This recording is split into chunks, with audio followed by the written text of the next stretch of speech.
दोस्तों, मेरा नाम है विजय कुमार। आप देख रहे हैं कॉमिक्स पिटारा चैनल को। तो चलिए दोस्तों, डायमंड कॉमिक्स में चाचा चौधरी की इस शानदार कॉमिक्स को शुरू करते हैं, जिसका नाम है चाचा चौधरी और साबू के कुंडल। तो आप देख सकते हैं इसका कवर पृष्ठ, जो कि कुछ इस तरह का है। तो चलिए इसकी पहली और शानदार स्टोरी को शुरू करते हैं, जिसका नाम है साबू के कुंडल। उस्ताद, मुझे क्यों बुलवाया? रोसा, मुझे साबू के कानों के कुंडल चाहिए। वे ऐसे सोने के बने हैं जो पृथ्वी पर नहीं मिलता। वो जुपिटर का शुद्ध धातु है। अगर तुम उन्हें ले आओगे तो नगद 1,000 रुपये मिलेगा। बस 1,000 उस्ताद। तुम्हें पता नहीं कि साबू के कुंडल छीन कर लाना आग में हाथ देने के बराबर है। ठीक है, 2,000 मिल जाएंगे।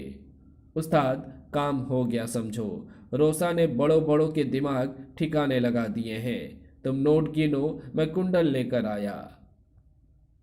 चाचा जी, रॉकेट भौंक रहा है। साबू भागते भागते उसे भूख लगाई है। भौ भौ। घर पहुंचते ही पहले इसे रोटी और दूध देंगे, फिर हम कुछ खाएंगे।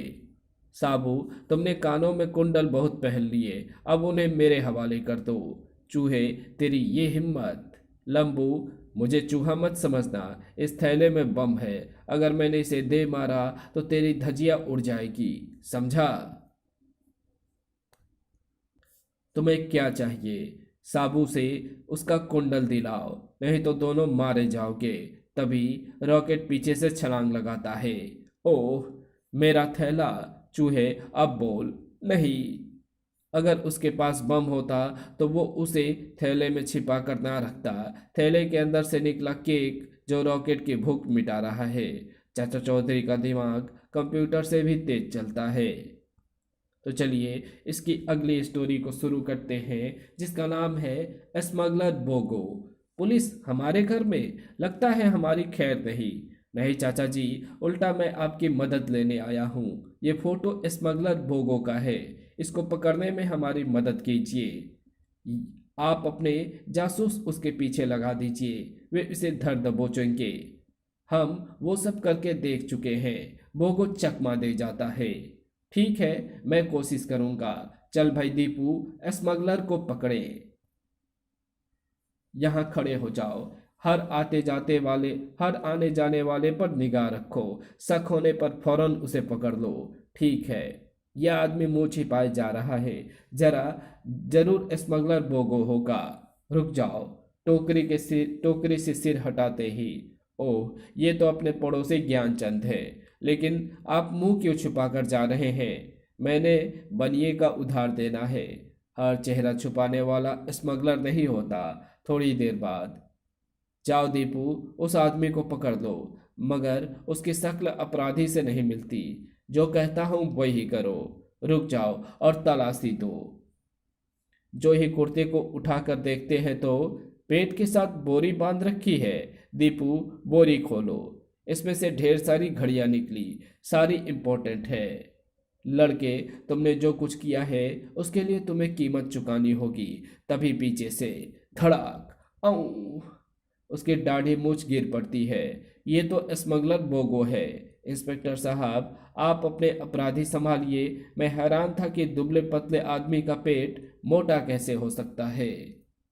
तो चलिए इसकी अगली स्टोरी शुरू करते हैं, जिसका नाम है पत्रिका चोर।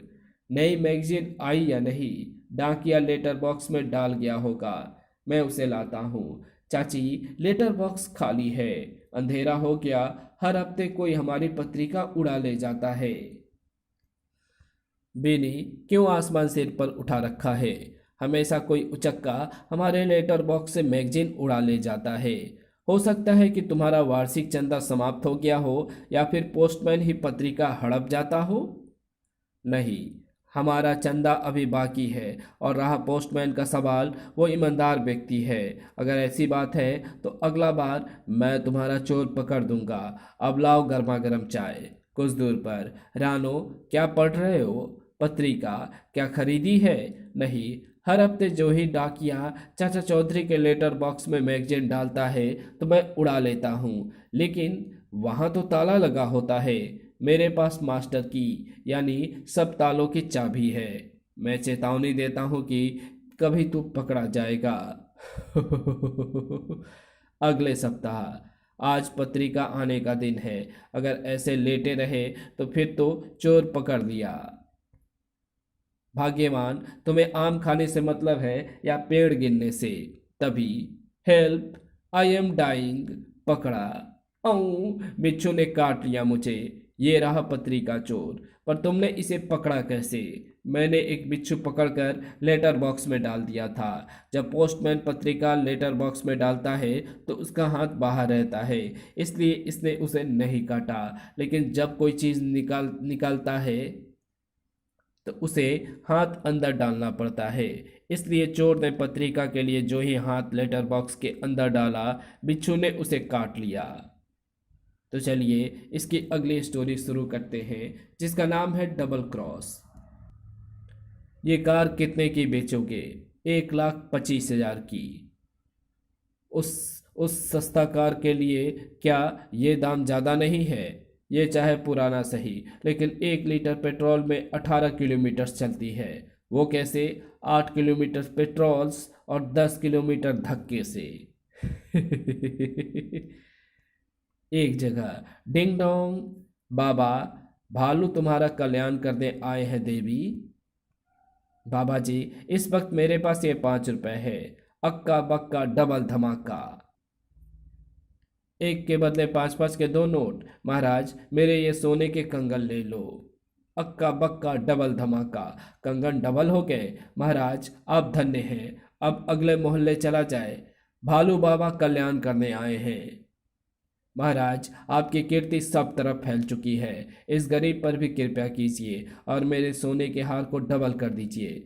अक्का बक्का डबल धमाका। चमत्कार, मेरे आभूषण डबल हो गए हैं। मुझ पर कृपया करिए, मुझ पर भी। देखूं भोलू बाबा के कंगन कितने के बिक सकते हैं। ये पीतल के हैं, 20 रुपए से ज़्यादा के नहीं हैं।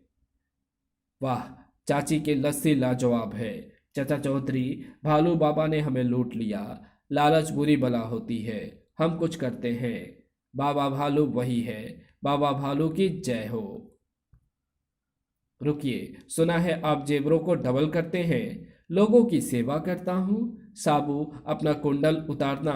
अभी लीजिए चाचा जी। बाबा जी, इसे भी डबल कर दीजिए। ये डबल नहीं हो सकती। क्यों?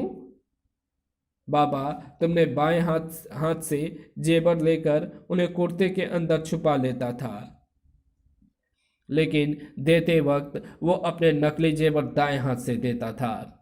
साबू का कुंडल उसने डबल नहीं किया क्योंकि वो इतना बड़ा था कि बाजू के अंदर छुपाया नहीं जा सकता। चाचा चौधरी का दिमाग कंप्यूटर से तेज चलता है। तुमने मेरा भेद खोल दिया। तुम्हें मरना होगा। क्यों? ओह, इंस्पेक्टर मोजा, इस ठग को ले जाओ। तो चलिए इसकी अगली स्टोरी शुरू करते हैं, जिसका नाम है होपुड़ के लड्डू। रोकर, तुमने मुझे बुलाया था? हाँ होपुड़। क्यों? इसलिए छपाक। मेरी इच्छा है कि इसी तरह मैं चाचा चौधरी की पगड़ी उछालूं। ये लो लड्डू, उसे खिलाओ और यहाँ लाओ। ठीक है रोकर। चाचा चौधरी अपने आप को बड़ा तीसमार का समझता है। अरे होपुड़, कैसे आना हुआ? चाचा जी, मैं आपके लिए लड्डू लाया हूँ। वाह, लड्डू तो बड़ा स्वादिष्ट है। अगर आपको और चाहिए तो मेरे साथ चलिए। रोकर के पास बहुत लड्डू है। अच्छा, चलो। चाचा जी, ये लड्डू मैंने आपके लिए स्पेशल बनवाए हैं। यही मौका है। और चाचा चौधरी इत्मीनान से लड्डू खाने लगता है। हैं? पाइप में पानी नहीं? रोकर, क्यों परेशान है? पाइप में पानी नहीं आ रहा। नल चले गए हैं। होपुड़ को गीला देखकर मैं घर से ऐसे समय चला था जब नलों में पानी नहीं होता। मेरे लड्डू। तो चलिए इसकी अगली स्टोरी शुरू करते हैं, जिसका नाम है साबू और नारियल। चाचा जी, बैठे बैठे हड्डियां कड़क गई है। साबू, जरा शहर के 2-3 चक्कर लगाओ, जिस्म खुल जाएगा। ये बात ठीक है। 50-60 किलोमीटर की दौड़ से सारी सुस्ती भाग जाएगी। लेकिन इधर रसोई में भगवान की मुसीबत आ गई। जब साबू लंबी दौड़ लगाकर आएगा तो दुगुना खाएगा। अप्पू और गप्पू। गप्पू, हथौड़ी जोर से मार, नारियल टूटेगा तो दोनों खाएंगे। ई, मेरे हाथ पर हथौड़ी लगी। गप्पू, तुम्हें नारियल तोड़ना नहीं आता। तुम नारियल पकड़ो, मैं हथौड़ी मारता हूँ। देखना एक ही झटके में नारियल के दो टुकड़े होते हैं या नहीं। अप्पू, लो नारियल पकड़ लिया। अब ऐसा भरपूर हाथ मारो कि नारियल के टुकड़े हो जाएं। खटाक ई। अप्पू, तुमने मेरे दोनों हाथ तोड़ दिए। गप्पू, नारियल तोड़ने का एक और तरीका है, साबू। सड़क पर मैं मोबिल ऑयल फैला देता हूँ। साबू फिसलेगा और नारियल पर गिरेगा। नारियल अपने आप टूट जाएगा और तभी साबू आता है और फिसल जाता है। ओह, बचाओ! लेकिन वो नारियल पर नहीं, उसी पर गिर जाता है। तो चलिए साबू की तो चलिए इसकी अगली स्टोरी शुरू करते हैं, जिसका नाम है साबू की किताब। कहो किताबू राम, कैसे हो? ठीक हूँ चाचा जी, जरा आप हमारे दफ्तर आइए। साबू, मैं अभी आया। हमने साबू के लिए एक स्पेशल किताब छापी है। इसमें बीमारियों के इलाज के आसान तरीके लिखे हैं। ये साबू के लिए उपयोगी सिद्ध होगी। ये बहुत भारी है, इसे साबू ही उठाएगा। मैं साबू को बताता हूँ, प्रकाशक किताबू राम ने तुम्हारे लिए एक किताब छापी है, उसे ले लो। कोई अच्छी किताब लगती है? वाह, इसमें तो जुकाम से लेकर हड्डी टूटने तक को ठीक करने के तरीके लिखे हैं। लपट और झपट, दो बदमाश। लपट, क्यों ना हम उस लंबू से किताब छीन लें। झपट, अपने किस काम की, अपन तो अनपढ़ है। बेवकूफ़, इतनी मोटी किताब रद्दी में ही 30-40 रुपए में बिक जाएगी। आओ लंबू, किताब इधर दो। लेकिन ये मुझे प्रकाशक ने भेंट की है। मैं चूचापड़ सुनने का आदी नहीं हूँ। नहीं मानते तो लो। ओह, बचाओ! हाय, मेरी गर्दन में मूंछ, मेरी कमर टूट गई। गर्दन की मूंछ और कमर के दर्द के लिए लिखा है कि चूना लगाओ और गर्म तेल की मालिश करो। तो चलिए इसकी अगली स्टोरी शुरू करते हैं, जिसका नाम है फार्मूला नंबर 99। इसके दो टुकड़े करने हैं। धड़ाक! ओह, कुल्हाड़ी फंस गई। ढोलू, तुम्हारा मुंह क्यों लटका हुआ है? चाचा जी, मुझे लकड़ी के दो टुकड़े करने थे। टुकड़े तो हुए नहीं, कुल्हाड़ी और फंस गई। ढोलू, लकड़ी के दो टुकड़े करने हैं तो साहू के पास जाओ और उससे कहो कि फॉर्मूला नंबर 99 अपनाए। Formula number 99? ठीक है, वैसे भी लकड़ी कट नहीं रही, यही करते हैं। साबू, लकड़ी के दो टुकड़े करने हैं। चाचा चौधरी ने तुम्हें फॉर्मूला नंबर 99 अपनाने को कहा है। नंबर 99? ढोलू, लगता है चाचा जी ने तुम्हें भूल से गलत फॉर्मूला बता दिया है। क्यों साबू, अगर ये लकड़ी काटने के लिए नहीं है तो फॉर्मूला नंबर 99 किसके लिए है? इसके लिए। किक! और वो सीधा उड़ता हुआ सीधे अपने कुल्हाड़ी पे गिरता है। धड़ाम! मैं कुल्हाड़ी पर गिरा और कुल्हाड़ी ने लकड़ी काट दी। चाचा चौधरी का फॉर्मूला कभी गलत नहीं हो सकता, क्योंकि चाचा चौधरी का दिमाग कंप्यूटर से तेज चलता है। तो चलिए इसकी अगली स्टोरी शुरू करते हैं, जिसका नाम है चाचा चौधरी का इंसाफ। भीखू दास, तुम झूठे हो। पलटू राम, मैं तुम्हारी नाक तोड़ दूंगा। अरे भाई, क्या बात है? चाचा जी, मैं आपकी शरण आया हूँ, इंसाफ कीजिए। मैं एक दिन जब भीखू दास के घर गया तो ये बड़ी कड़की में था।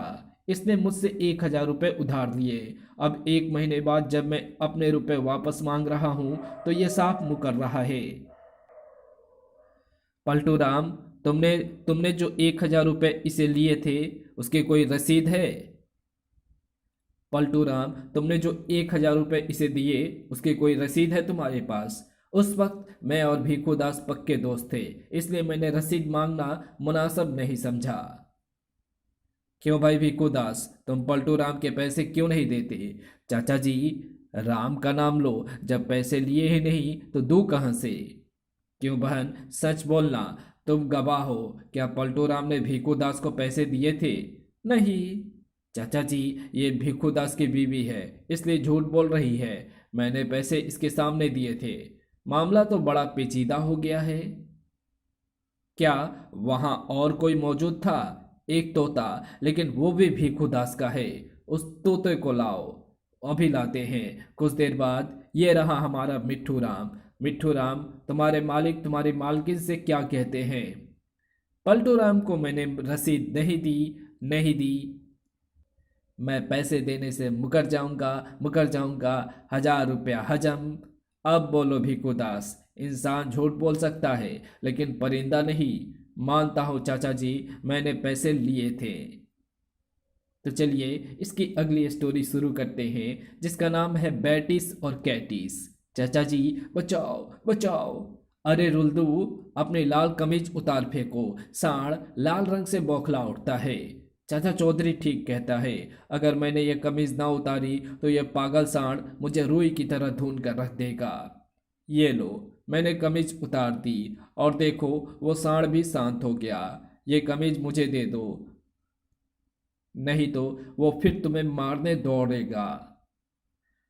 मंगल ग्रह के दो वैज्ञानिक बैटिस और कैटिस पृथ्वी पर आए हुए हैं। बैटिस, अगर हम इस बड़े आदमी को मंगल ग्रह पर ले जाएं और अपने लोगों को इसी तरह का लंबा चौड़ा बनाएं तो अच्छा रहेगा, क्योंकि ऐसे लोग काम अधिक करते हैं। लेकिन मेरी नज़र उस पास बैठे छोटे व्यक्ति के दिमाग के आर पार जा रही है। उस छोटे आदमी का दिमाग बहुत ही तीक्ष्ण बुद्धि का है और वो होशियार लगता है। ठीक है, हम दोनों को ले चलते हैं। हम अपनी जनता को उस बड़े जैसे ताकतवर शरीर देंगे और इस छोटे जैसा तीक्ष्ण दिमाग। एटम किरणों से साबू और चाचा चौधरी को गिरफ्तार कर लिया जाता है। साबू, छूटने के लिए ताकत मत खर्च करो, हम इन किरणों से नहीं छूट सकते। तभी कैक्टिस का ध्यान लाल कमीज की तरफ जाता है। तुम्हारे हाथ में क्या है? ये एक कमीज है, लो पहनकर देखो। कैक्टिस लाल कमीज पहनता है। वाह, ये तो बहुत अच्छी है, इसे मैं लेता हूँ। हे सांड देवता, अब तू कोई करतब दिखा। लाल कमीज को देखकर सांड बौखला उठता है और सीधे टक्कर मार देता है। हाय, मर गया, बचाओ। चाचा चौधरी एटम किरणों का पिस्तौल लपक लेता है। ओ, एटम किरणों में हमें कैद ना करो, हम ज़्यादा देर तक पृथ्वी के वातावरण में नहीं रह सकते। तुम हमें छूटने का रास्ता बताओ, हम तुम्हें छोड़ देंगे। पिस्तौल को उल्टा फायर करो। चाचा चौधरी वैसा ही करता है। चल भाई साबू, चाची ने खाना बना लिया होगा। तो चलिए इसकी अगली स्टोरी शुरू करते हैं, जिसका नाम है जवानी का नुस्खा। एक दिन चाचा चौधरी से मिलने दो बुजुर्ग आए। चाचा जी, अच्छा हुआ कि आप घर पर ही मिल गए। आप तो मेरे बुजुर्ग हैं, फिर मैं आपका चाचा कैसे हुआ? आप चाचा चौधरी के नाम से इतने मशहूर हो गए कि लोग आपका असली नाम ही भूल गए हैं। सो किस नाम से बुलाएं? अच्छा, अब बताएं आपकी क्या समस्या है? शहर में एक ठग बूढ़े से जवान होने की दवा बेच रहा है। हमने ये दवा खरीदी लेकिन जवान नहीं हुए। जब हम उसे दवा वापस करने गए तो उसने ये कह कर कि हमारा दवा इस्तेमाल करने का गलत तरीका गलत था और पैसे लौटाने से इनकार कर दिया। अब बुजुर्ग होते हुए भी जाल में फंस गए। जवानी का लोभ किसकी अक्ल पर पर्दा नहीं डाल देता। ऐसे तो वो शहर के दूसरे लोगों को भी ठगता फिर रहा होगा। उसे रोकना चाहिए। भाइयों, आ गया बुढ़ापे को भगाने वाला, जवानी को लाने वाला ये अजीबोगरीब नुस्खा। 1 हफ्ता दबा खाओ, जवान हो जाओ। सबूत सामने है, मजबूत दांत और मेरे काले बाल। देखिए, मेरी उम्र 25 वर्ष की है। मैंने ये दवा खाई और मेरे सारे दांत और काले बाल दोबारा आ गए। दवा का सीमित स्टॉक है, जिसे चाहिए हाथ खड़ा करे। क्या सबूत है कि तुम्हारी उम्र 25 वर्ष की है? ये रहा मेरे मैट्रिक का सर्टिफिकेट, इस पर मेरी जन्म तिथि लिखी है। उम्मीद है कि अब मूर्खता का कोई प्रश्न नहीं करोगे। अगर तुम्हें दवा नहीं खरीदनी है तो बीच में खलल क्यों डालते हो? भाग जाओ।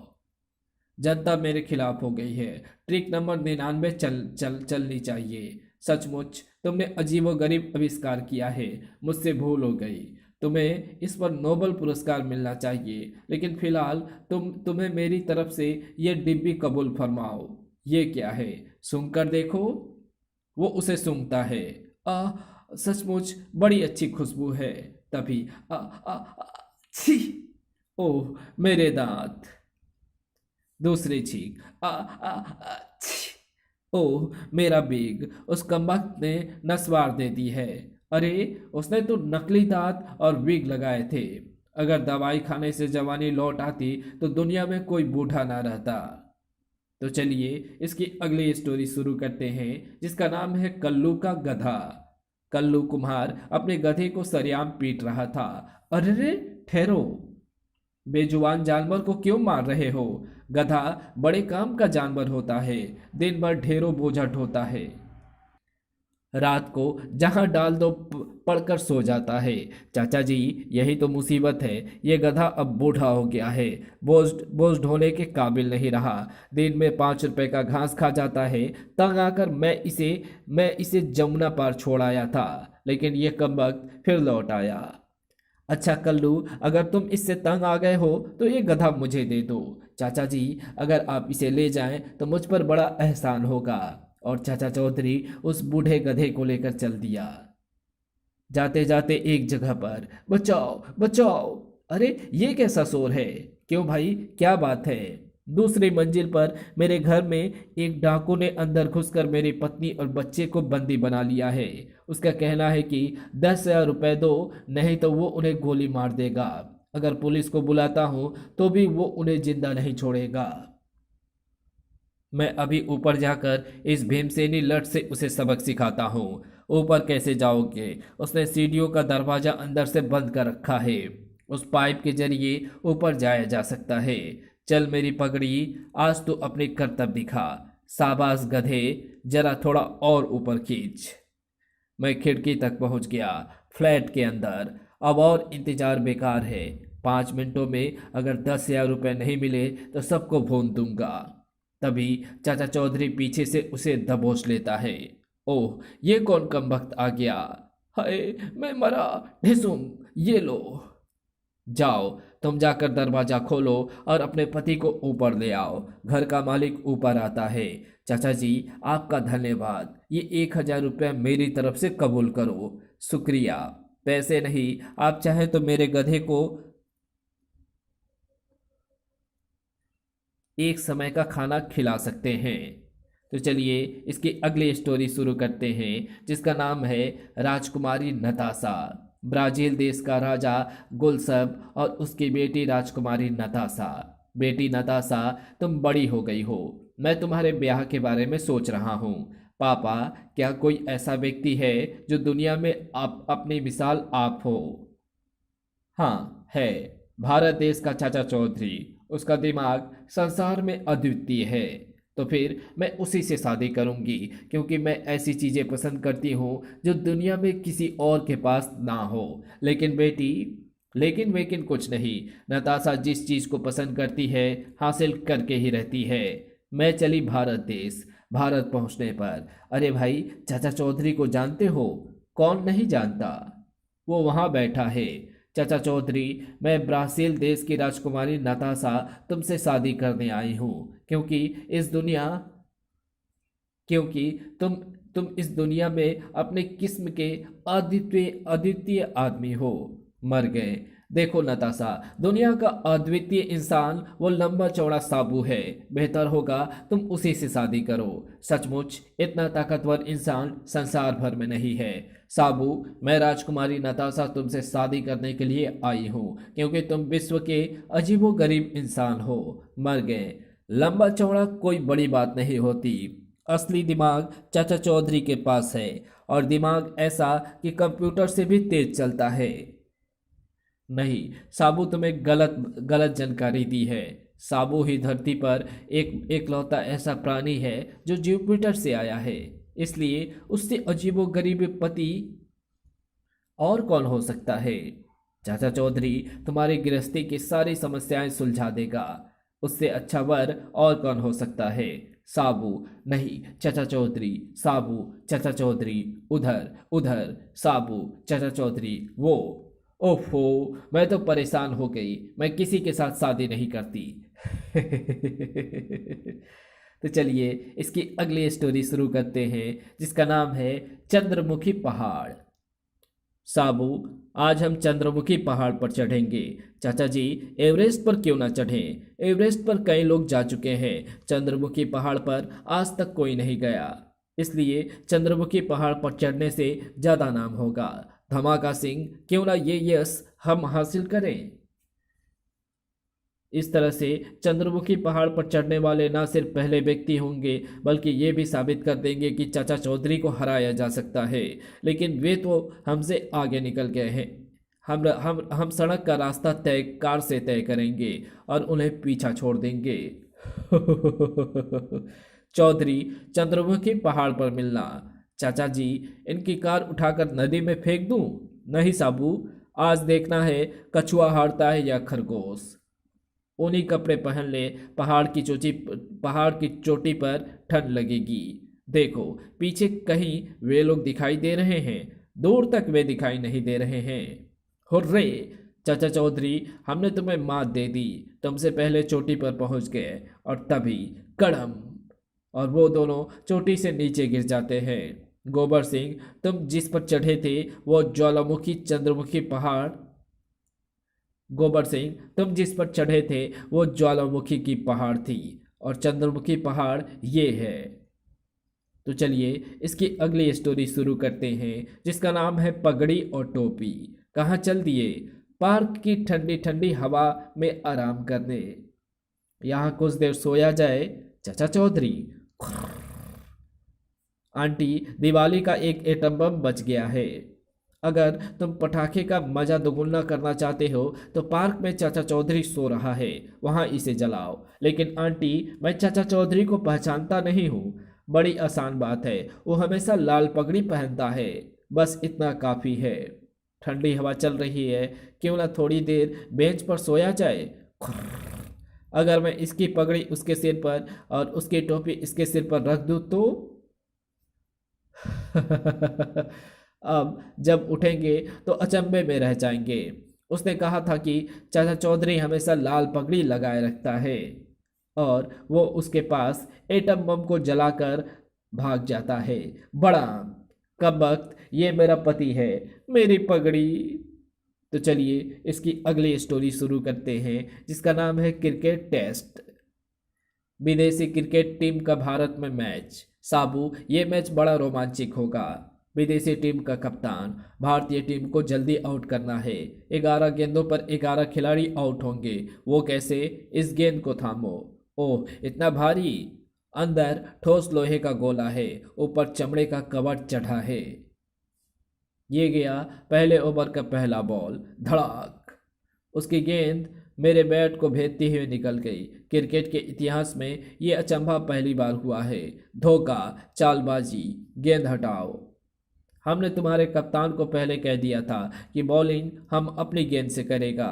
भारतीय कप्तान, चाचा जी अब क्या होगा? मैच हार गए समझो। फिक्र ना करो, अगला बैट्समैन बैटिंग करने मेरी तरफ से जाएगा। इस लंबो को बैट ही नहीं टांग भी तोड़ेगा। सटाक, कैच आउट समझो। और तभी धड़ाक, वाह, कमाल कर दिया। साबू ने अच्छा सबक सिखाया। चाचा जी, साबू का बैट क्यों नहीं टूटा? लोहे को लोहे काटता है, साबू का बैट ठोस स्टील का बना है। चाचा चौधरी का दिमाग कंप्यूटर से तेज चलता है।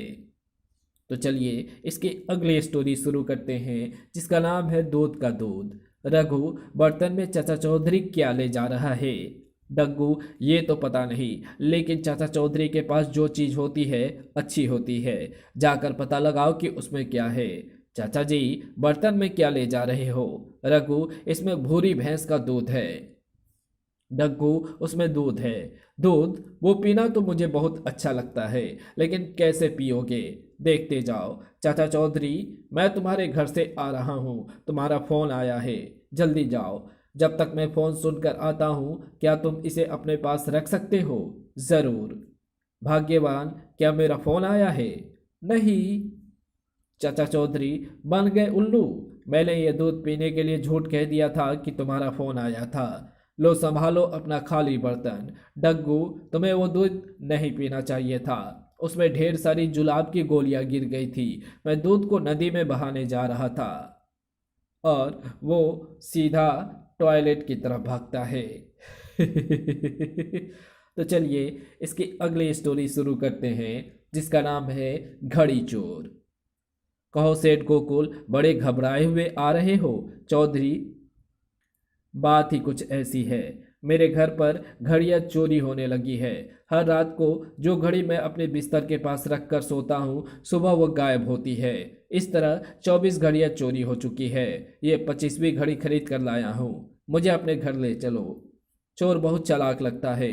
सारे दरवाजे और खिड़कियां बंद होने पर भी घड़ी उड़ा ले जाता है। चाचा चौधरी घर आ गया। गोकुल, तुम सो जाओ। आज ये घड़ी मैं अपने पास रख कर सोऊंगा। देखता हूँ कैसे गायब होती है। वो हैं? घड़ी नदारद। मैंने कहा था ना कि चोर परले दर्जे का धूर्त है। घर के सारे नौकरों को इकट्ठा करो। सेठ गोकुल के नौकर, एक घड़ी चोरी हो गई है, क्या तुम में से किसी ने ली है? और सभी का एक ही जवाब था, नहीं। ठीक है, जाओ अपना काम करो। ए, तुम पगड़ी उतारो। टन। चोर पकड़ा गया। इस नौकर ने घड़ी पगड़ी में छिपा रखी है। इस घड़ी में मैंने 6 बजे का अलार्म लगा रखा था। चाचा चौधरी का दिमाग कंप्यूटर से तेज चलता है। इसी के साथ चाचा चौधरी की ये कॉमिक्स और स्टोरी यहीं समाप्त होती है। तो आपको ये वीडियो कैसी लगी? अगर आपको ये वीडियो अच्छी लगी हो तो इस वीडियो को लाइक शेयर कमेंट ज़रूर कर देना। चैनल पर नए आए हो तो चैनल को सब्सक्राइब कर ऑल नोटिफिकेशन को सिलेक्ट ज़रूर कर लेना। तो मिलते हैं आपसे किसी और नई वीडियो में, तब तक के लिए बाय।